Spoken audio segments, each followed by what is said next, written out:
Radio Publique Africaine.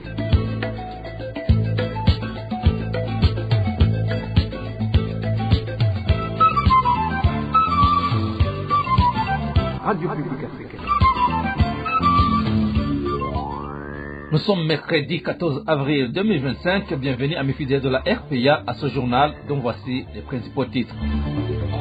10 ans jour pour jour à partir du 14 mai 2015, une date qui marque le jour de la destruction méchante des médias indépendants du Burundi, pris pour cible par le gouvernement du CNDD-FDD.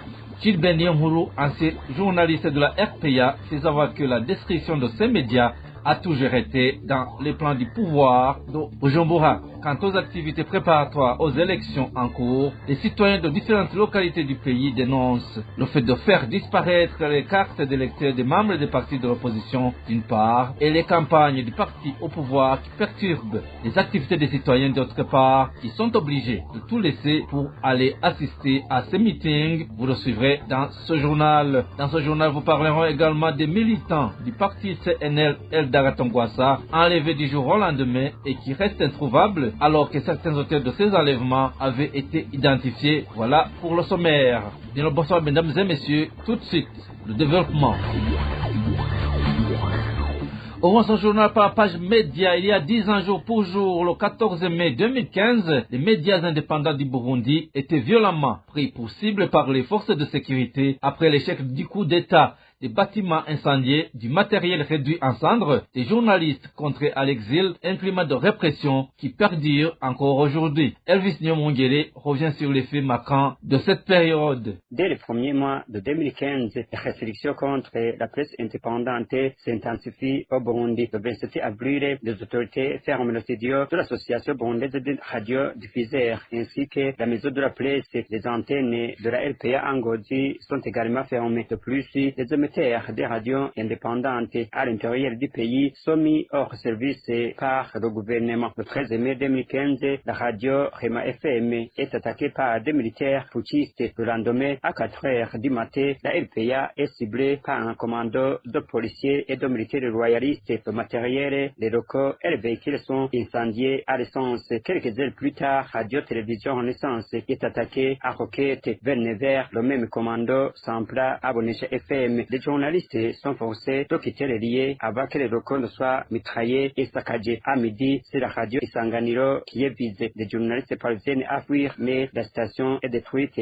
à la mitrailleuse. Les journalistes des radios indépendantes sont menacés. Plus de 100 prennent le chemin de l'exil. 2 mois après les attaques, la radio Inzamba commence à émettre depuis l'étranger. En octobre 2015, la LPA reprend également ses émissions depuis l'exil. Le collectif SOS Média Burundi voit également le jour et informe désormais le public via ses plateformes numériques. Plusieurs autres médias en exil naissent également. En février 2016, la radio Isanganiro réouvre ses portes, suivie par Bonesha FM en février 2021, après avoir signé un acte d'engagement. Considérés comme des ennemis par le pouvoir en place, les journalistes en exil peinent à accéder à l'information auprès des sources officielles. Malgré cela, les journalistes burundais en exil continuent le travail. Grâce aux nouvelles technologies, ils parviennent à recevoir des informations en temps réel. À ce jour, la justice burundaise n'a mené aucune enquête concernant la destruction des radios. Merci à toi Elvis Nyomongere. Gilbert Niyonkuru, ancien journaliste de la RPA, fait savoir que le pouvoir de Bujumbura avait prévu d'incendier cette radio bien avant même la tentative du coup d'État. Ce journaliste qui part après a continué son métier en exil, de même qu'une centaine d'autres, espère que tôt ou tard, la vérité sur le plan d'incendier des radios dans la nuit du 14 mai 2015 éclatera.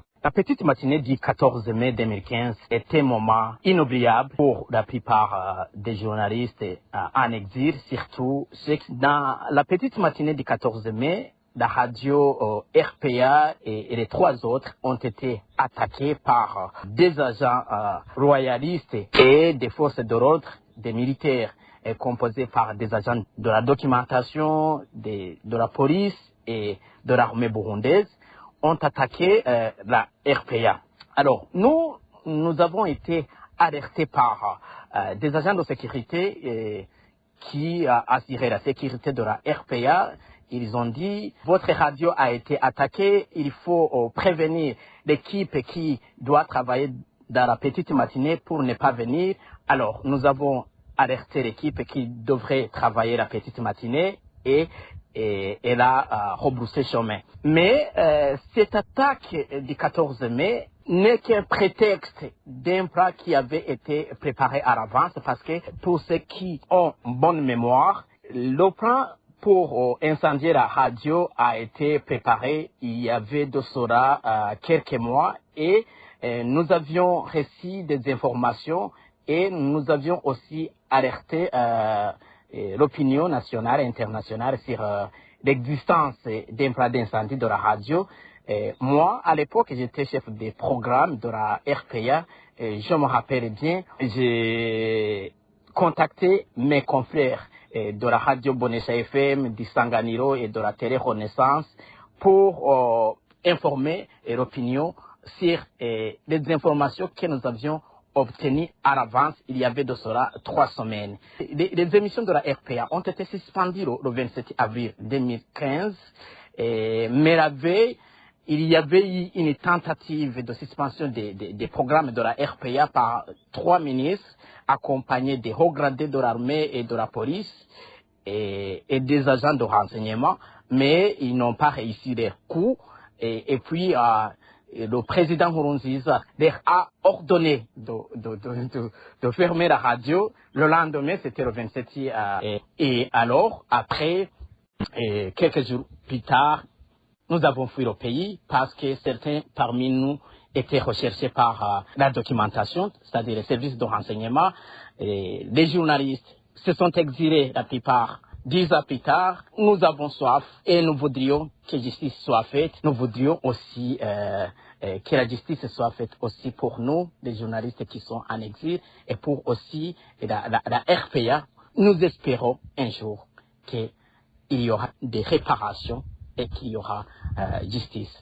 Et en page sécurité, 4 militants du parti CNL de la zone Malanzia, en commune Mutimbuzi de la province de Bujumbura, restent sans trace après leur arrestation aux allures d'enlèvement qui s'est opérée depuis le début du mois d'avril dernier. Les habitants de cette zone de Malanzia disent ne pas comprendre le silence des autorités administratives et policières, alors que certains auteurs de ces enlèvements avaient été identifiés. Emmanuel Nyongeko revient sur ces cas d'enlèvement des membres du parti CNL en zone de Malanzia. Le premier militant du parti CNL, Pro Agathon Rwasa, arrêté aux allures d'enlèvement en date du 2 avril 2025, est renommé Fidèle Nkurembone. Il a été intercepté vers 7 heures du matin à la 15e transversale Malanzia, dans une localité dite Kwisamariro, par des agents du service de renseignement, dont Atiandouimana. À ce moment, Fidèle Nkurembone se rendait au marché pour exercer ses activités commerciales, comme l'ont révélé ses proches. La deuxième personne enlevée répond au nom de Christophe Massemo, enlevé dans la mi-journée du 21 avril par un groupe d'Imbonerakure non renommé Kadhafi, alors qu'il vaquait à ses activités rizicoles dans la même zone de Malanzia. Cet Imbonerakure a été arrêté puis conduit dans les cachots de la commune de Mutimbuzi, où il a passé quelques jours avant d'être relâché. 7 jours après, dans la soirée du 28 avril 2025, 2 autres fidèles du parti CNL de la même zone de Malanzia ont été enlevés par des gens non identifiés dans les parages du Kotebu, en plein centre-ville de Bujumbura. Il s'agit d'un certain Evariste Bakevye Musaya ainsi que Pascal Mango, cousin de Christophe Massemo. Nos informateurs ont fait savoir que tous les deux ont été arrêtés au moment où ils étaient de retour en provenance des bureaux de l'Agence de régulation et de contrôle des télécommunications ARCT en sigle. Les mêmes sources indiquent que Pascal Mango et Evariste Bakevye Musaya s'y étaient rendus pour réclamer des relevés téléphoniques afin de vérifier les derniers numéros qui ont contacté Christophe Massemo avant sa disparition. Les habitants de cette zone de Malanzia disent ne pas comprendre le silence des autorités administratives et policières, alors que certains auteurs de ces enlèvements avaient été identifiés. La rédaction de la RPA a contacté Simeo Butoyi, administrateur de la commune de Mutimbuzi, mais il nous a signifié qu'il était dans une réunion.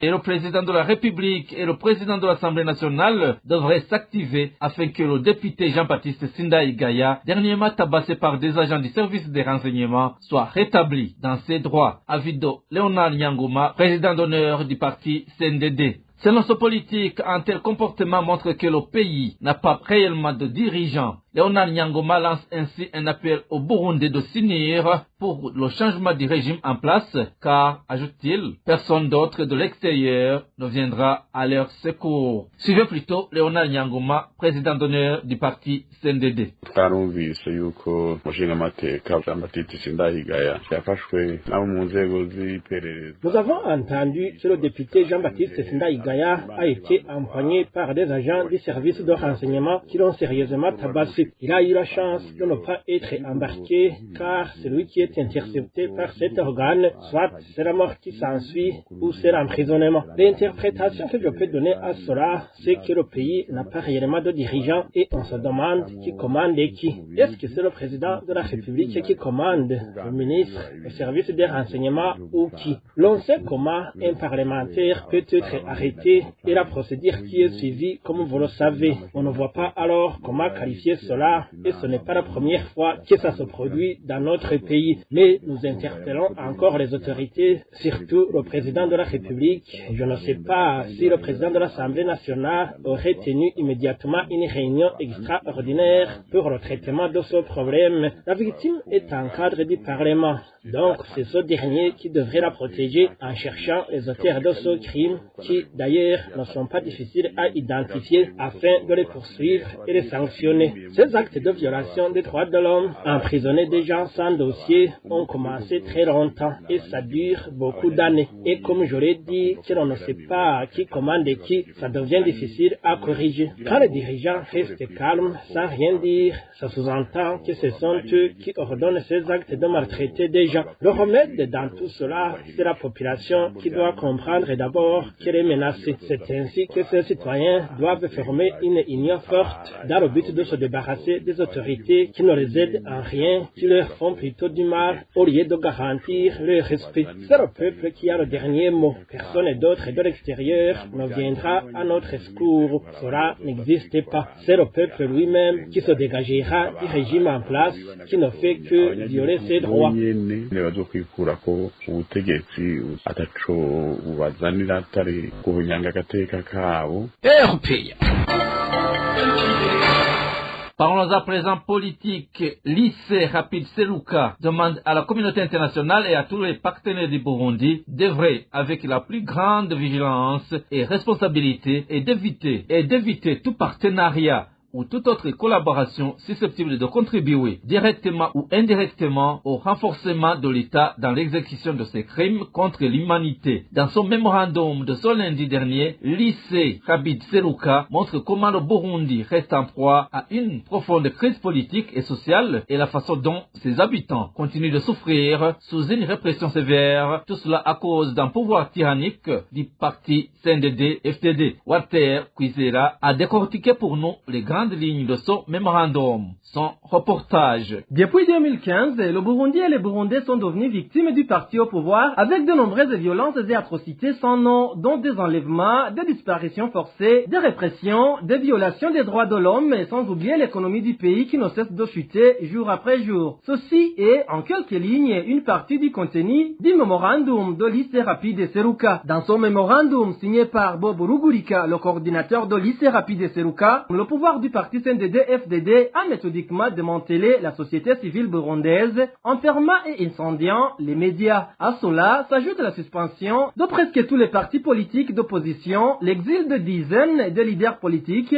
ainsi que l'interdiction faite aux observateurs internationaux d'entrer dans le pays lors du dernier processus électoral. Cette situation a conduit le pays dans une spirale de violation des droits humains qui perdure jusqu'à ce jour. Cela a favorisé une violence incontrôlée caractérisa désormais le quotidien au Burundi. Sans mesures préventives et urgentes, le pays risque de sombrer dans des atrocités de masse et davantage de tragédies humaines. C'est dans ce contexte que lycée Rapide Seruka a rédigé son mémorandum, soulignant que sans action rapide et décisive, la situation pourrait dégénérer davantage. Le mémorandum évoque plusieurs facteurs à l'origine de la crise burundaise, notamment les élections de 2010, marquées par des fraudes électorales, des intimidations politiques et les l'exclusion systématique des candidats de l'opposition. Ces élections défectueuses ont permis au président Pierre Nkurunziza et au parti CNDD-FDD de consolider leur pouvoir, affaiblissant au passage les institutions démocratiques. La situation s'est aggravée en 2015 lorsque le président Nkurunziza a annoncé son intention de briguer un troisième mandat en violation de l'accord d'Arusha pour la paix et la réconciliation ainsi que de la Constitution, tous deux limitant les mandats présidentiels à 2. Comme l'indique Lycée Rapide Seruka, cette annonce a été le déclencheur principal des manifestations de 2015, une période marquée par des arrestations massives, des assassinats, des disparitions forcées et le harcèlement des voix dissidentes. De nombreux leaders de la société civile et journalistes ont été tués,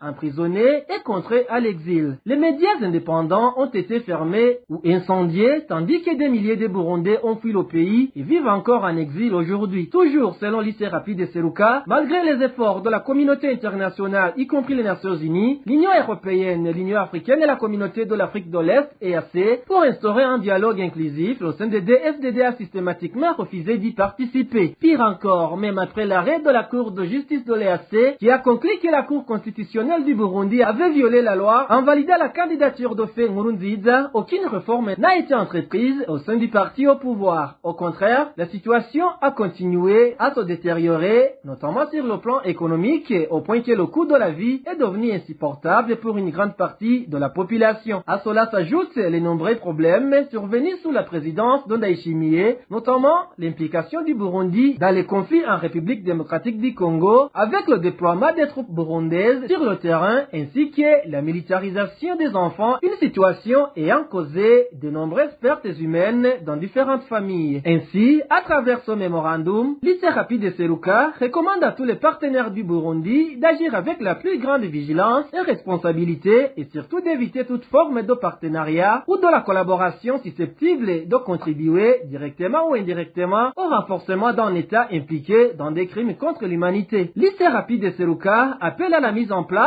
d'un dialogue inclusif considéré comme l'un des piliers essentiels pour parvenir à une paix durable. Merci à toi, Walter Kwizera, et les citoyens de différentes localités du pays, surtout ceux qui n'adhèrent pas au parti au pouvoir, s'insurgent contre l'opération de distribution de la carte d'électeur. Sur les lieux que la RPA a pu joindre, d'aucuns de ceux qui n'appartiennent pas au parti CNDD-FDD ne réceptionnent pas cette carte d'électeur. On leur signifie que la carte n'est pas disponible. Janvier Ninazé nous promène dans certaines provinces du nord et du sud du pays par rapport à la distribution de la carte d'électeur. Durant les 3 jours que la Commission électorale nationale indépendante a réservé au retrait de la carte d'électeur depuis lundi dernier, tout citoyen non affilié au parti CNDD-FDD au pouvoir a eu de la peine à récupérer sa carte d'électeur. Dans certaines localités où la RPA a pu s'entretenir avec la population, d'aucuns se plaignent et s'insurgent contre cette activité citoyenne mais discriminatoire. Dans la nouvelle circonscription provinciale de Butanyerera, composée des provinces Kayanza, Ngozi, Kirundo et une partie de Karusi, tout individu reconnu comme membre du parti CNL, surtout les responsables de ce parti, n'avaient pas accès à sa carte d'électeur. Un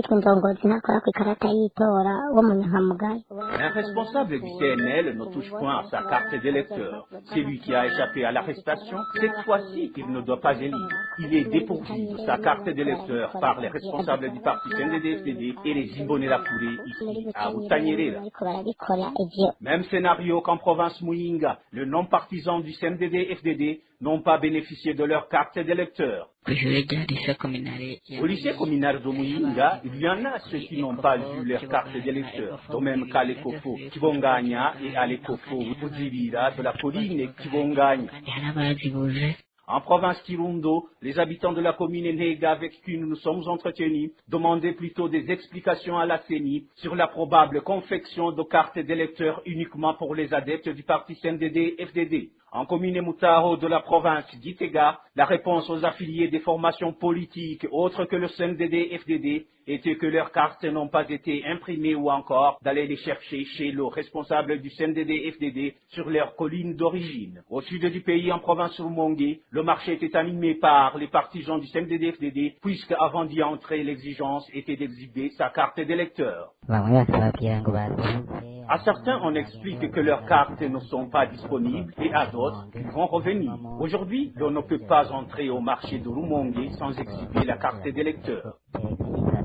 Dans la municipalité de Bujumbura, la capitale économique, un désordre sans précédent caractérisait l'opération d'octroi de la carte d'électeur. Comment quelqu'un pourrait entendre son nom avec ce désordre qui caractérise la disposition même des agents de la CENI qui font l'appel? C'était là en zone Giza de la commune Mukaza. Janvier, Nina Hazwe, des habitants de la zone Kigwena, située en commune et province de Rumongue, expriment leur mécontentement suite à la perturbation des activités du au lancement de la campagne électorale par le parti CNDD-FDD qui a eu lieu ce mardi dans leur localité. Selon ces habitants, toutes les activités, y compris scolaires, ont été fermées. Rémi de la Gakura nous fait le point. La campagne électorale a officiellement débuté ce mardi dans la zone de Kigwena. Cependant, l'événement s'est déroulé dans une atmosphère tendue. Aucune activité habituée n'a eu lieu. Boutiques, marchés et écoles sont restés fermés sur l'ordre des autorités locales. Une situation que certains habitants qualifient de forme d'intimidation. Ils ont ordonné la fermeture de tous les bars, toutes les boutiques ainsi que le marché. Les écoles ont également été fermées afin que les élèves participent à la campagne électorale. On comprend alors que plusieurs catégories de Burundais, notamment les plus vulnérables, ont été lésées. De tels actes doivent être fermement condamnés car ils constituent une violation et un dépassement des lois. Selon les témoignages recueillis par notre rédaction, la population déplore l'utilisation des véhicules de l'État et la mobilisation forcée des citoyens au profit du parti au pouvoir. Ce genre de pratique ne se fait jamais pour les autres partis politiques.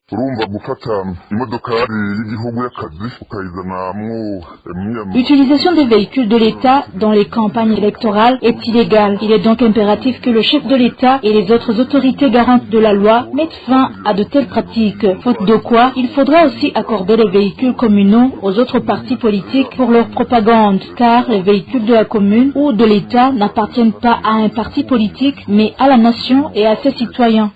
Les habitants appellent les autorités administratives à leur laisser la liberté de vaquer à leur occupation quotidienne. Une journée de fermeture forcée engendre de lourdes pertes économiques. Notre rédaction n'a pas encore pu joindre ni le chef de zone de Kigwena, ni le gouverneur de la province de Rumongue pour obtenir leur version des faits.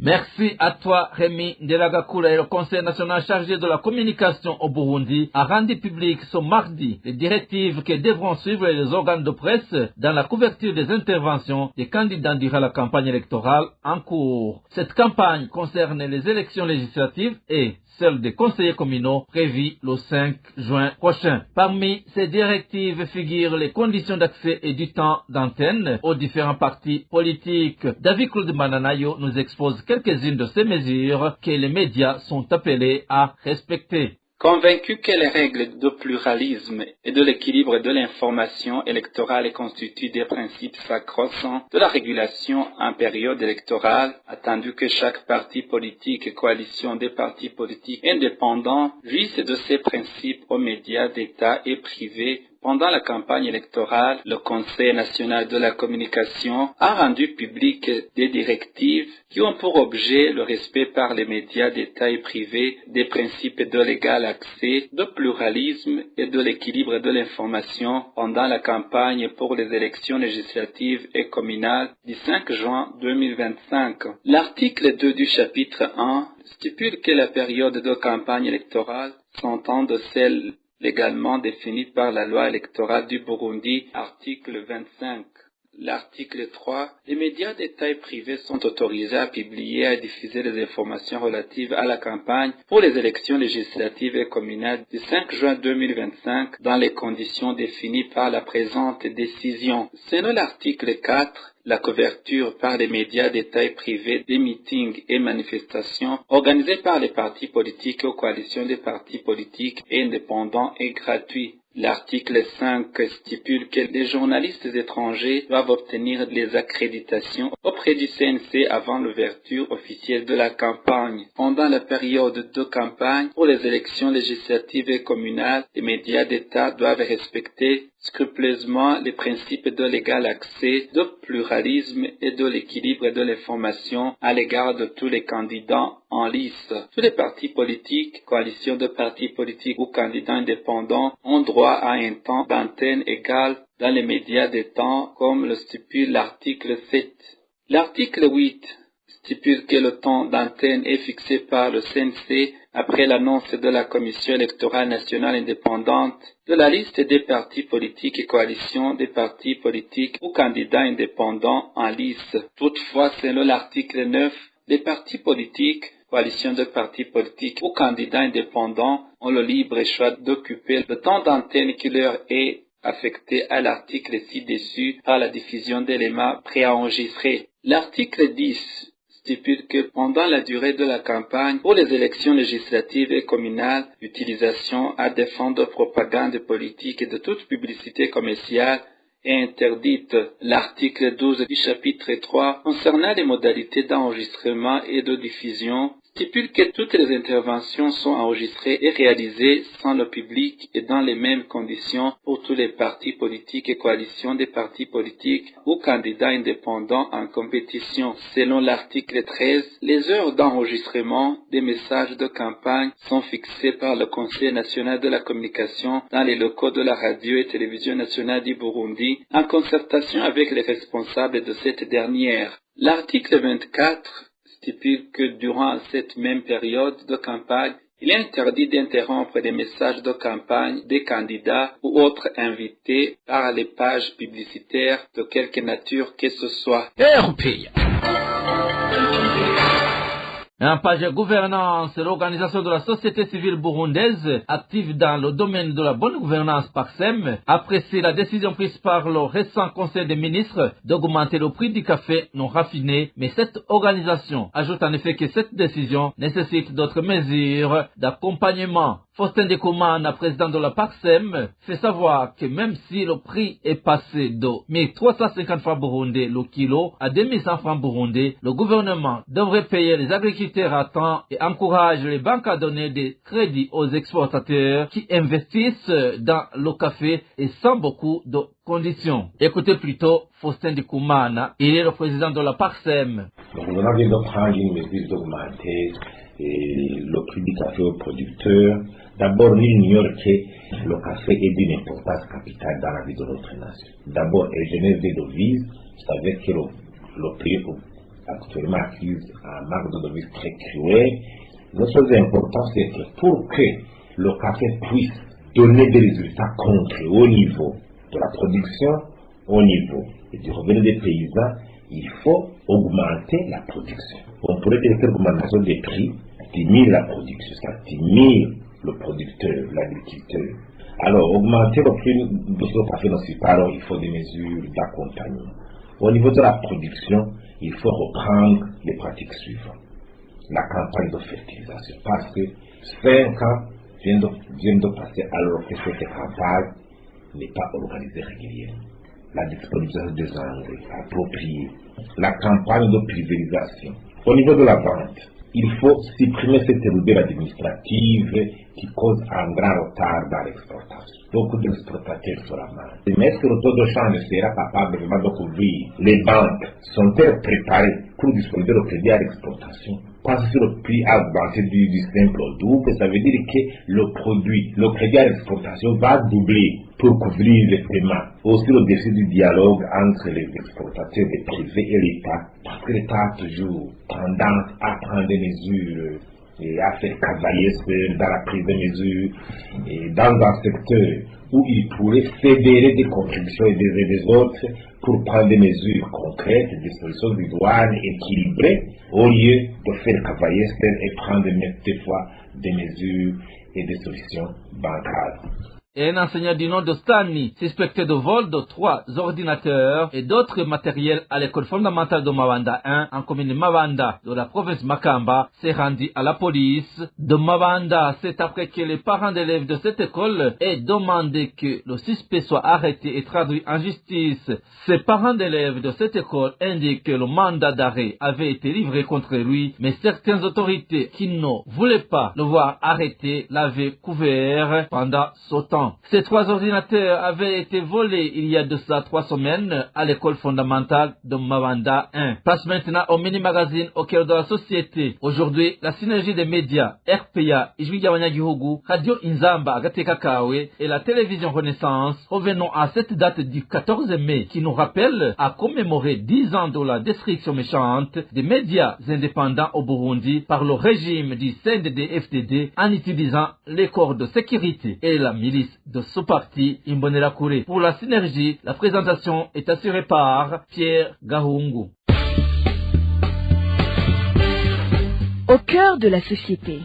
Au cœur de la société est une émission préparée en synergie par les radios Inzamba, Agateka Kawe, Radio RPA, Ijwi ry'Abanyagihugu, ainsi que la radio-télévision Renaissance. Ce 14 mai, le Burundi se souvient, 10 ans se sont écoulés depuis que, dans la tourmente politique de 2015, les voix indépendantes ont été réduites au silence. Le lendemain du coup d'État manqué contre le président Pierre Nkurunziza, le pouvoir en place a saisi l'occasion pour s'en prendre à la presse libre. 5 radios privées ont été détruites, des rédactions saccagées, du matériel réduit en cendres, des journalistes menacés, traqués, forcés à l'exil. Aujourd'hui, ces voix n'ont pas disparu. Elles se battent pour continuer à informer, à témoigner, à faire vivre le droit à la vérité. Dans notre magazine Au cœur de la société, nous revenons sur cette date marquante pour la liberté de la presse au Burundi. Pierre Gahungu est à la présentation. Bienvenue. La tentative de putsch contre le président Pierre Nkurunziza le 13 mai 2015 a offert une occasion en or au régime CNDD-FDD pour se débarrasser de certains médias privés devenus gênants. 5 radios indépendantes ont été saccagées dans la foulée. Depuis lors, les journalistes de ces médias ont été la cible de menaces constantes émanant de la police, des services de renseignement, mais aussi des Imbonerakure, la branche jeunesse du parti au pouvoir. Face à cette répression, nombre de journalistes ont été contraints à l'exil, fuyant pour sauver leur vie et continuer à exercer leur métier librement. Le rappel des faits avec David-Claude Mbananayo de la RPA. Le 14 mai 2015, c'est le silence radio dans Bujumbura, la capitale, et dans d'autres provinces du Burundi où l'on pouvait capter les principales stations de radio privées. En effet, ces stations, la radio publique africaine RPA, la radio-télévision Renaissance, n'ont pas émis depuis la matinée du 14 mai 2015 comme d'habitude. Elles venaient d'être incendiées par des hommes en tenue policière accompagnés par les Imbonerakure. Bonesha FM et la radio Isanganiro l'ont été plus tard dans l'avant-midi du 14 mai. Puis avant la radio Rema FM, une radio du parti au pouvoir avait été saccagée et détruite par des gens qui seraient des manifestants contre la candidature du président Nkurunziza pour le 3e mandat. Étant donné que les journalistes sont aussi pris comme des putschistes, plusieurs d'entre eux ont depuis été contraints de vivre la clandestinité, surtout les directeurs des médias incendiés. Certains vivaient déjà sous la menace de mort depuis des semaines. Les menaces se sont accentuées depuis le putsch manqué. C'est ainsi que ces journalistes ont pris le chemin de l'exil où ils vivent depuis maintenant 10 ans. L'organisation Amnesty International avait dans sa déclaration du 10 juin 2025 demandé aux autorités burundaises d'accélérer les enquêtes sur la destruction des médias et de traduire en justice toute personne soupçonnée d'en être responsable. Pourtant, jusqu'à nos jours, il n'y a toujours pas de lumière sur ces actes. Le pouvoir du CNDD-FDD nourrissait depuis longtemps un plan de fermeture des médias, craignant une presse libre et indépendante. C'est ce qu'affirme Bob Rugurika, directeur de la radio publique africaine, l'une des radios incendiées en mai 2015. Ce qui s'est passé le 14 mai ne résulte pas seulement de la haine du régime CNDD-FDD envers les médias indépendants. Non, il s'agit plutôt d'un projet diabolique conçu plusieurs années avant. Vous savez, ce régime, c'est un régime antidémocratique. Pour eux, ces médias étaient devenus les rares voix qui osaient dire la vérité, et dénoncer les injustices, faire entendre les lamentations d'un peuple qui souffrait. Mais le pouvoir, comme un monstre, les a réduits au silence le 14 mai. Il les a détruits un à un comme on écrase des insectes. Ces radios étaient devenues des poumons de la société, qui respiraient la liberté, mais elles ont été étouffées. Les journalistes, ces yeux qui voyaient tout, partout, ont été contraints à l'exil. La télévision Renaissance, je me rappelle, qui ouvrait une fenêtre sur le Burundi, a été éteinte. Et le pays, vous avez vu ce qui s'est passé? Le pays a sombré dans le silence, la peur s'est installée partout, les gens ont baissé la tête, ont murmuré leurs plaintes dans les ruelles, et d'autres ont pleuré en secret. Ces médias qui étaient devenus les seuls murs de lamentation de ces Burundais qui n'avaient presque plus personne pour les écouter. Ils étaient les derniers remparts contre la tyrannie du CNDD-FDD. Ils étaient devenus les derniers défenseurs en fait, de la vérité. Mais voilà, c'est pour cela que le pouvoir les a détruits. Et avec eux, c'est toute une société qui a été bâillonnée. Les Burundais ont été privés de leur voix, de leur capacité à exprimer leur douleur, leur colère, leur désespoir. Et maintenant, voilà les résultats. Le pays est plongé dans les ténèbres.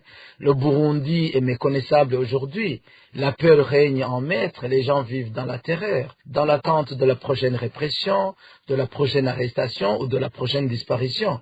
Mais là, le CNDD-FDD avait oublié une chose.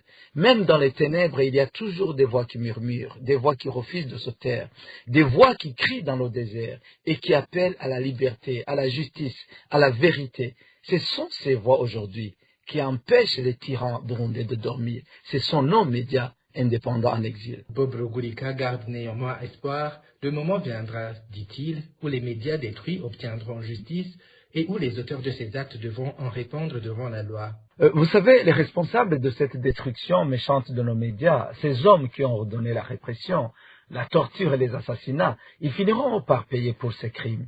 La justice peut tarder, c'est vrai, mais elle finira par triompher. Aujourd'hui, la justice n'existe plus au Burundi. Elle est utilisée comme un outil de répression des voix critiques. Mais nous avons déjà soumis nos plaintes devant les juridictions internationales, d'ailleurs qui nous ont déjà donné raison. Même si les autorités burundaises ne veulent pas appliquer les décisions judiciaires internationales, leurs crimes ne resteront pas du tout impunis. Les bourreaux, ils peuvent vraiment le savoir, ne pourront pas jouir éternellement de cette impunité. Un jour, les victimes seront entendues au Burundi, les coupables seront jugés et condamnés, les Burundais retrouveront leur dignité et leur fierté, et surtout leur liberté. Actuellement, même si les médias ont été réduits au silence, la vérité est toujours quand même exposée. Nous avons toujours des informations, nous diffusons des informations sur l'actualité au Burundi. Aujourd'hui, le monde entier connaît ce qui se passe au Burundi. Ceux qui ont détruit nos médias, ils seront traqués, ça je vous le jure. Leurs noms seront associés à la honte et à la condamnation universelle. La justice est peut-être lente pour le moment, mais elle est inévitable. Et quand elle viendra, les Burundais pourront enfin respirer, enfin vivre sans peur, enfin reconstruire leur pays sur des fondations solides de vérité, de justice et de paix. Bob Rugurika, directeur de la RPA, s'exprimait au micro de nos confrères de la radio Inzamba à Gatekakawe. Vous venez de l'entendre, au-delà des blessures et de l'exil, la résilience des journalistes est palpable. Ils continuent à informer la population malgré les nombreux défis liés à la vie en exil et aux difficultés propres à leur métier. C'est ici que nous mettons un point final à ce numéro de notre magazine Au cœur de la société. Merci à vous tous qui l'avez suivi. Rendez-vous mercredi prochain pour un autre numéro. Au revoir. C'était l'émission Au cœur de la société.